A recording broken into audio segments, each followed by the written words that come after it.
TV ప్రేక్షకులకు ఈ యొక్క పుణ్య దినం యొక్క శుభాకాంక్షలు.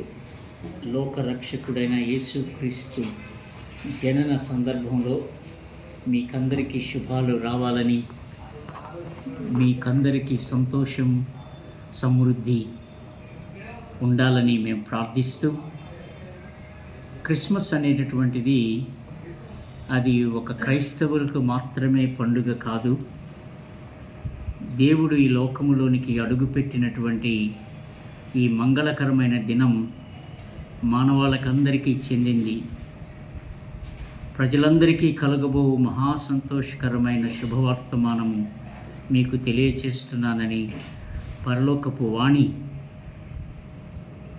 ఆనాడు 2000 సంవత్సరాల క్రితం ధ్వనించినటువంటి ఆ యొక్క ఘట్టాన్ని జ్ఞాపకం చేసుకుంటూ, ఆ దేవదేవుడు, ఆ సృష్టికర్త, ఆది సంభూతుడు, సర్వజ్ఞాని, సర్వంతర్యామి, సర్వశక్తిమంతుడు నరావతారిగా ఈ లోకంలో వెలవటం అనేది అది ఈ లోకానికే ఆ పుణ్య దినం, ప్రతి ఒక్కరికి చెందినటువంటి దినం.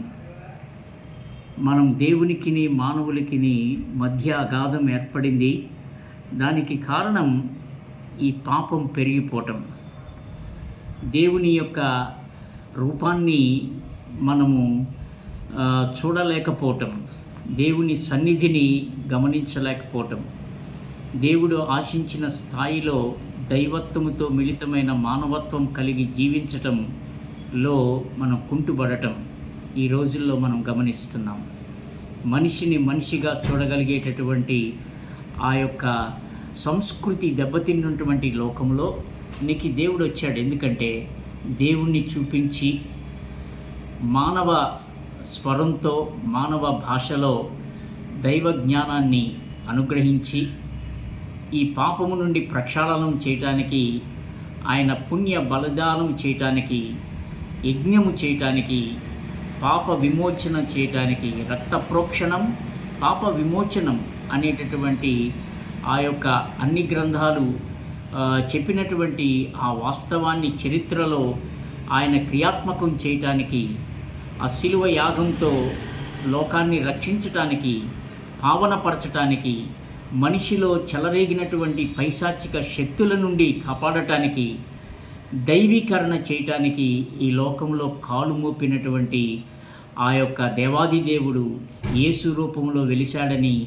ఈ లోకమంతా ఈ రోజున లోక కళ్యాణార్థం ఆయనతో చరితార్థమైనటువంటి ఆయన పుట్టుకను ఈరోజు వేడుకగా ప్రపంచమంతా చేయటం మనం గమనిస్తున్నాం. మతం అనేది మనిషి పుట్టించింది, మనిషి పోషించి పెంచేది.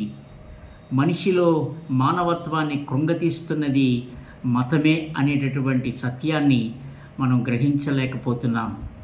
దేవుడి పేరు చెప్పి దగా చేస్తూ, మనిషిని మనిషి చంపుకుంటూ, మతాన్ని మతం పాతిపెడుతూ, మతముల యొక్క మార్గాన్ని చూడకుండా మత గ్రంథాల యొక్క పవిత్రతను పాడు చేస్తున్నటువంటి ఈ సమాజానికి క్రిస్మస్ ఇచ్చేటటువంటి సందేశం ఏంటంటే, ప్రతి ఒక్కరు కూడా దేవుని బిడ్డలే, ప్రతి ఒక్కరు కూడా ఆయనకు కావలసిన వారే.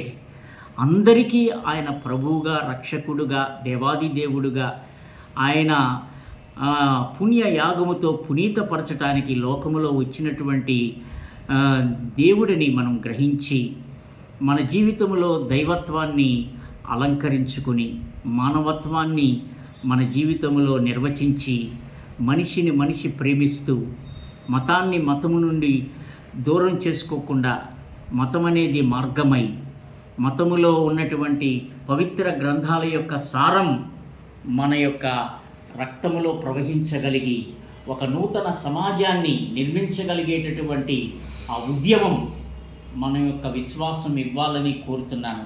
అది యేసుక్రీస్తు నేర్పించింది.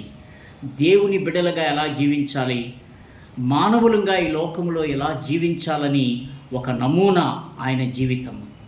ఆ జీవిత సారం మనం తీసుకుని, ఆ ప్రేమ, ఆ యొక్క కృప, ఆ దయ, ఆ క్షమాపణలో మన జీవితాన్ని అలంకరించుకుని ఒక నూతన సమాజంగా, దైవ సమాజంగా నిర్మించుకుని భగవంతుని యొక్క బిడలంగా ఒకే కుటుంబంగా మనం జీవించటానికి ఈ క్రిస్మస్ అలాంటి దర్శనం, అలాంటి దశ దిశ మనము దొరుకుతుంది యేసులో అని గమనిద్దాం. ఆయన ప్రతి ఒక్కరికి కావలసినటువంటి దేవాది దేవుడు.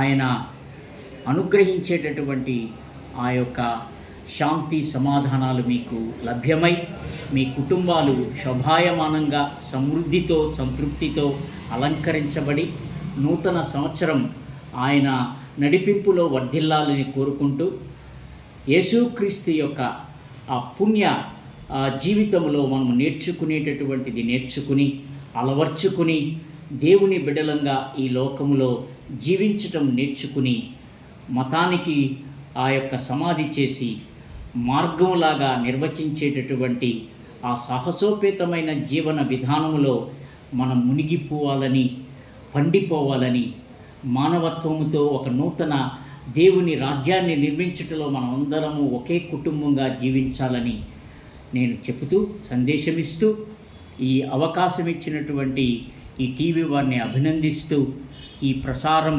ప్రతి వారికి అది మంగళకరమైన శుభప్రదమైనటువంటి జీవితాలు దీవించబడి వర్ధిల్ల చేస్తాయని నమ్ముతూ ఈ అవకాశం ఇచ్చినటువంటి టీవీ వారిని అభినందిస్తూ ఇంతటితో ముగిస్తున్నాను. దేవుడు మిమ్మల్ని దీవించును గాక. ఆమేన్.